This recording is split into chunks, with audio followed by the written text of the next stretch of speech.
Boa tarde a todos. Good afternoon. Thank you so much for joining here today. The Secretary General is going to make some remarks, and afterwards we're going to open for a few questions. Secretary General, please go ahead. Eu vou começar por pedir desculpa aos brasileiros presentes por não falar em português, mas o português não é uma língua oficial das Nações Unidas, de modo que falarei em inglês, mas estarei à vossa disposição para responder em português às vossas perguntas. Ladies and gentlemen of the media, I thank President Lula and the people of Brazil for their warm welcome and for hosting the G20 Summit. I'm arriving here from COP29 in Baku, Azerbaijan. From Baku to Brazil and beyond, I am seeing and hearing common themes and concerns. Our times are tumultuous, and we need to race much faster to tackle fundamental common challenges. The climate crisis has burned through another record, with 2024 likely to be the hottest year in history. We see the impacts everywhere, and look no further than the drought in the Amazon and horrible floods in southern Brazil. Meanwhile, conflicts are raging, impunity is spreading, with repeated violations of international law and the UN Charter. Inequality is growing, and progress on poverty and hunger has stalled. The Sustainable Development Goals are off track. New technologies have unprecedented potential for good and bad. And our inability to tackle these challenges and more is eroding people's faith in governments and institutions. The threats we face today are interconnected and international. But global problem-solving institutions desperately need an upgrade, not least the Security Council, which reflects the world of 80 years ago. In September, UN member states adopted the Pact for the Future to help strengthen multilateralism and advance the Sustainable Development Goals. And I have come to Rio with a simple message: G20 leaders must lead. And G20 countries, by definition, have tremendous economic clout and they yield massive diplomatic leverage. They must use it to tackle key global problems. First, on peace. As wars grind on, people are paying a horrible price, and we must step up for peace. Peace in Gaza, with an immediate ceasefire, the immediate release of all hostages, and the beginning of an irreversible process towards a two-state solution. Peace in Lebanon, with a ceasefire and meaningful steps towards implementing Security Council resolutions in full. Peace in Ukraine, by following the UN Charter, UN resolutions, and international law. Peace in Sudan, by leaders leaning on the warring parties to end the horrific violence and desperate humanitarian crisis being unleashed on civilians. Everywhere, peace requires actions grounded in the values of the UN Charter, the rule of law, and the principles of sovereignty, political independence, and territorial integrity of states. Second, finance. Vulnerable countries face tremendous headwinds and obstacles that are not of their making. They aren't getting the level of support that they need from an international financial architecture that is outdated, ineffective, and unfair. The Pact for the Future calls for ambitious reforms to make the system more representative of today's global economy and the needs of developing and vulnerable countries. And this includes expanding the voice and representation of developing countries in international financial institutions. The Pact also calls for substantially increasing the lending capacity of multilateral development banks to make them bigger, bolder, and better. The global community is looking to the G20 to deliver on this. For effective action on debt relief and reviewing the debt architecture to enable countries to borrow with confidence. strengthening the global financial safety net to ensure all countries are protected when shocks hit, and promoting more inclusive tax cooperation, and expanding all forms of innovative finance, putting a price on carbon and levies on different forms to eliminate pollution. The global community is looking to the G20 to deliver on these agreements. Third, climate. I'm concerned about the pace of the negotiations at COP29 in Baku. Countries must agree to an ambitious climate finance goal that meets the scale of the challenge faced by developing countries. An ambitious and credible goal is crucial for building trust between developed and developing countries and incentivizing preparation of high-ambition national climate plans next year. Finance fuels ambition, and I will appeal to the sense of responsibility of all G20 countries. Now is the time for leadership by example from the world's largest economies and emitters. Failure is not an option. A successful outcome of COP29 is still within reach, but it will require leadership and compromise, namely from the G20 countries. And it cannot come soon enough. Countries' current policies are pushing up to a disastrous 3.1 degree temperature rise by the end of the century.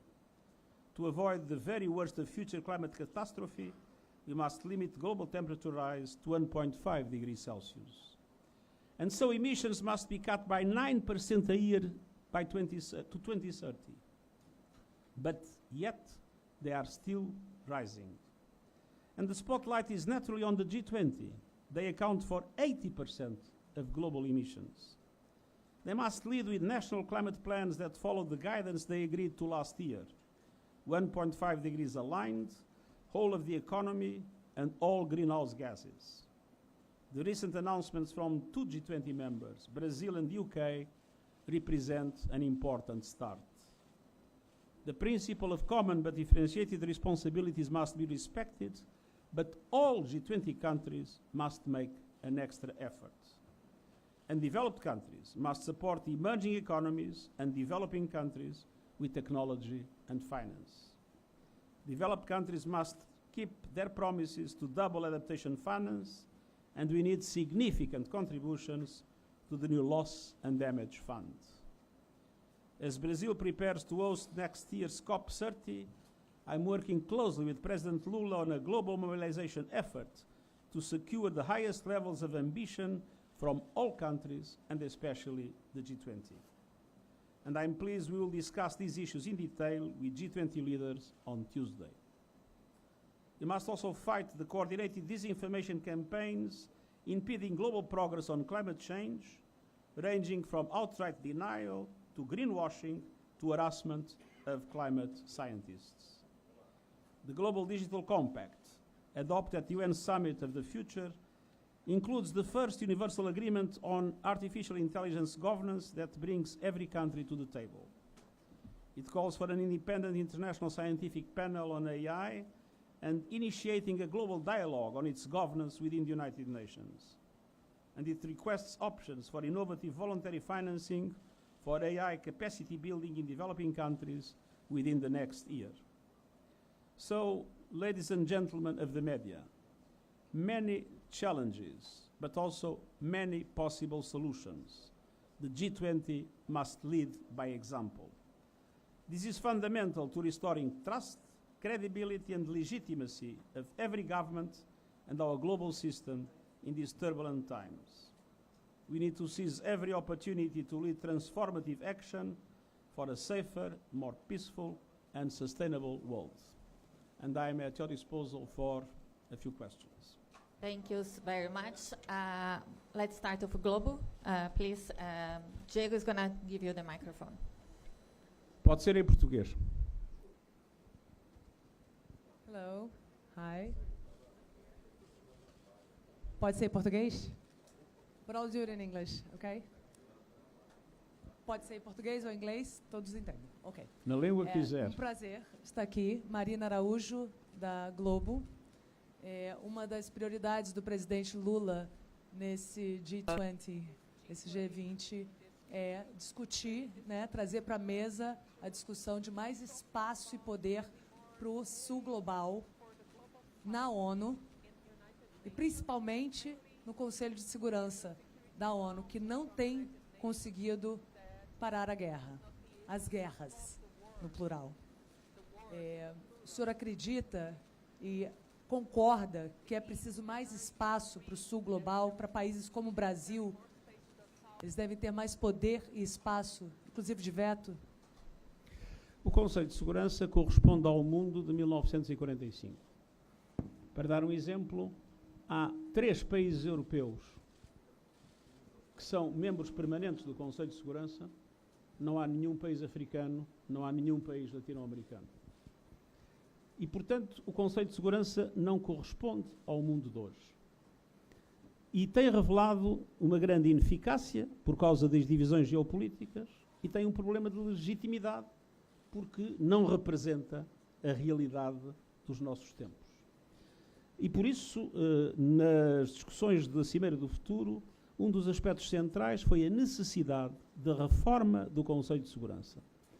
Um dos aspectos dessa reforma tem a ver com a adesão ao Conselho de Segurança de novos países, nomeadamente do Sul global, permanentes ou não permanentes, e ao mesmo tempo com uma revisão dos métodos de trabalho do Conselho de Segurança para que ele possa ser mais eficaz.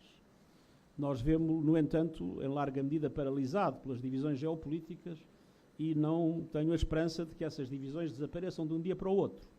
Mas a reforma do Conselho de Segurança é um pilar essencial das reformas que consideramos indispensáveis para que o mundo seja mais justo. O mesmo é verdade para o sistema de Bretton Woods, que foi criado a seguir à Primeira Guerra Mundial e corresponde à economia desse tempo. Hoje, economias emergentes têm um papel muito mais reduzido do que aquele que corresponde à sua realidade. E o mesmo é verdade para várias outras áreas do sistema daquilo que os ingleses chamam governance global. A palavra portuguesa eu nunca consegui saber exatamente se se aplica ou não governança. Mas é evidente que a reforma do sistema multilateral é absolutamente indispensável para fazer face aos desafios do nosso tempo. E essa reforma tem que ser em nome da justiça, e em nome da justiça implica que a presença dos países do Sul seja muito maior em todas estas instituições. Eu gostava de acreditar nisso e tudo farei para que seja possível, embora a decisão seja dos Estados-membros. Thank you. James Bates from Al Jazeera, please. James Bates from Al Jazeera, Secretary General. At all recent G20 events, you've been calling for a reform of the international financial system and action on the global climate crisis. How are these things possible without US leadership? Because you know you are not going to get that from President Trump. And if I may add, you say that the G20 must need to specifically mention Lebanon and Gaza. What do you want the G20 to do?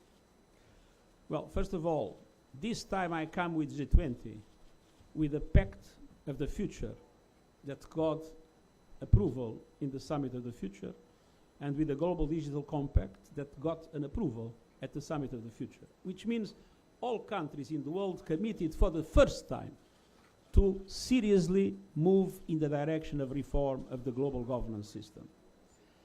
Second, it is obvious that the US has a very important role, and namely in relation to climate.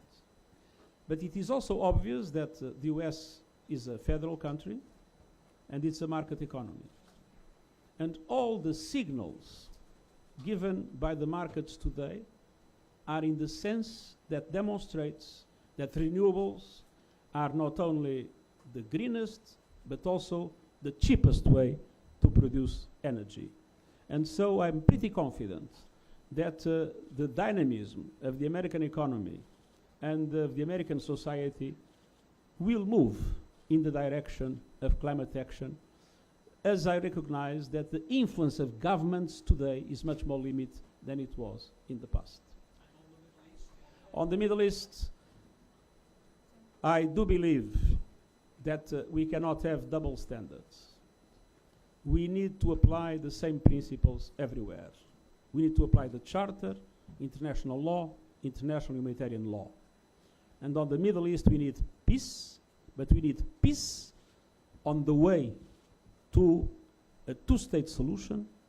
We need peace that guarantees the right of the Palestinian people as the right of the Israeli people to have a state and for the two states to live in peace and security.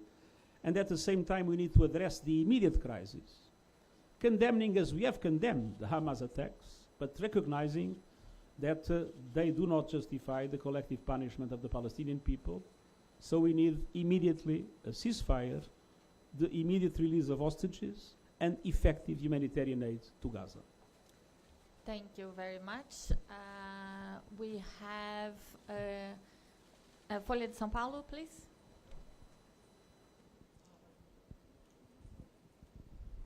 Boa tarde, secretário. Natália Garcia, da Folha de São Paulo. Eu queria saber qual é a sua avaliação sobre a oposição de um país do G20, no caso a Argentina, à Agenda 2030 da ONU, e a sua opinião de quais são os possíveis impactos desse tipo de oposição sobre o futuro do G20 e também sobre o multilateralismo, por favor. A Agenda 2030 é um instrumento que recebeu o consenso de todos os países do mundo e é o caminho claro para enfrentar as tremendas desigualdades e as tremendas injustiças que existem no mundo. E por isso eu faço apelo a todos os países, e nomeadamente agora que estão em curso as negociações do G20, faço um apelo a todos os países para que tenham espírito de consenso, para que exibam bom senso e para que encontrem as possibilidades de transformar esta reunião do G20 num êxito, com decisões que sejam decisões relevantes para a ordem internacional. Se o G20 se divide, o G20 perde relevância a nível global e isso, do meu ponto de vista, é altamente indesejável num mundo que já tem tantas divisões geopolíticas. Thank you. AFP, please. En français, si vous voulez.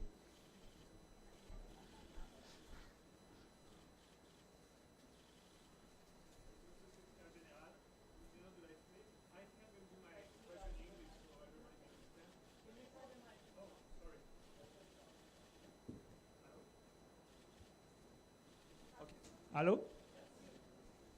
Donc, bonjour, Monsieur le Secrétaire Général. I'll do my question in English so everybody can understand and colleagues also. So I'd like to know if you expect any advances on global climate financing. Can you put... thank you. Climate financing? Global climate financing within this G20. I think can have some agreement for something global about global financing. Well, the debate about the new global financial goal is not in the G20, is in the COP. But we are still far in the COP to reach a consensus for what we need as a very ambitious global financial goal to establish trust and to allow developing countries to have the resources necessary for the mitigation and adaptation that is required to accelerate climate action. Now, it is true that the negotiation is in Baku, but it is true that 80% of the emitters are the G20 countries. So I'll make a strong appeal to the leaders here in São Paulo to give instructions to the negotiators in Baku to make sure that we reach an agreement. And an agreement is essential. If there is no agreement, if we have a failure in COP29, that will have inevitably negative consequences on the ambitions of member states to reduce emissions, to protect their populations, the capacity to protect their populations, and that will have also a very negative impact on COP30 in Brazil.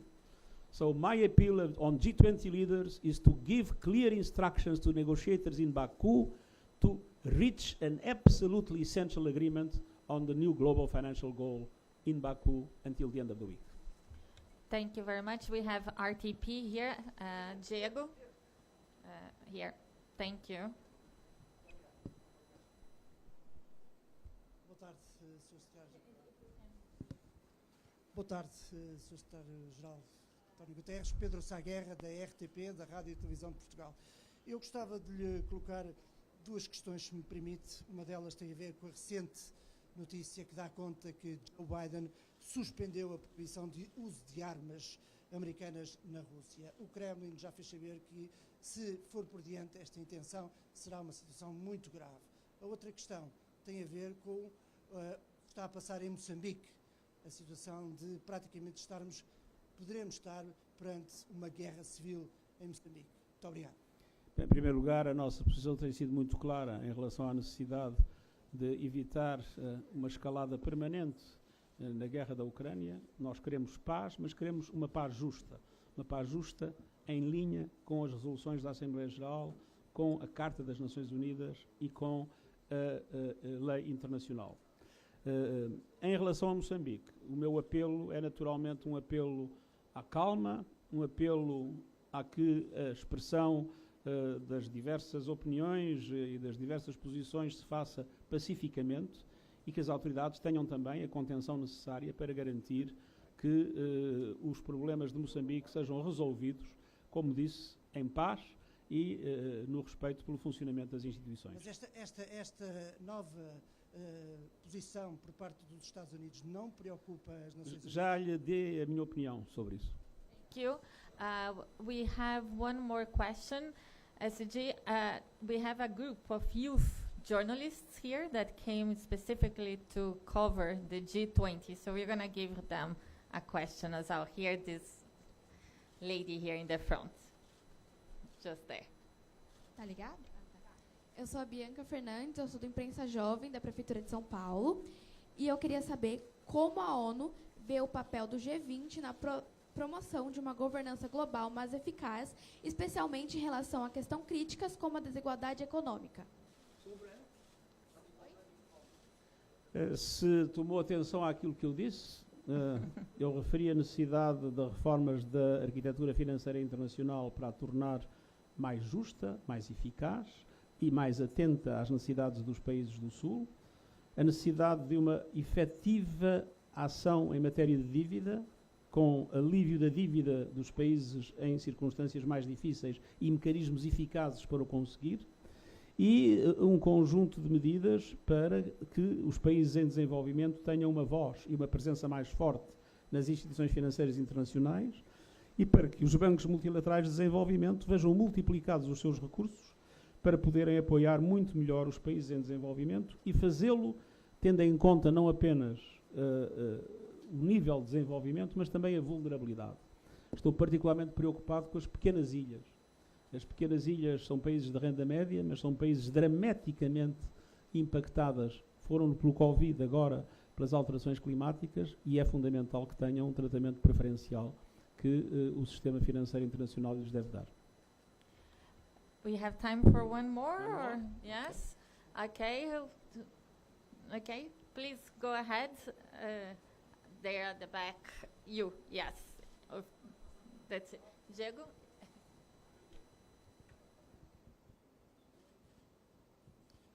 Good afternoon. James Landale from the BBC. Secretary General,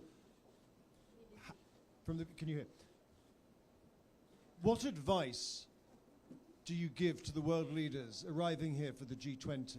How should they respond to the arrival of Donald Trump? What should they be doing now to prepare and get ready for that moment? You call for leadership on those other issues, but how should they organize to prepare for something that could set all of those agendas in an entirely different context because of decisions that could be coming down the line? The most important is to recognize the importance of multilateralism and to strengthen multilateral institutions. If you do that at the level of the United Nations, if you do that at the level of the international financial architecture, if you adopt a meaningful dialogue in relation to the governance of AI, and if you are able in all these areas to make a strong bet on multilateralism, that is the best possible response. Thank you very much. We don't have any more time, but thank you so much for everyone who joined us today here. Thank you.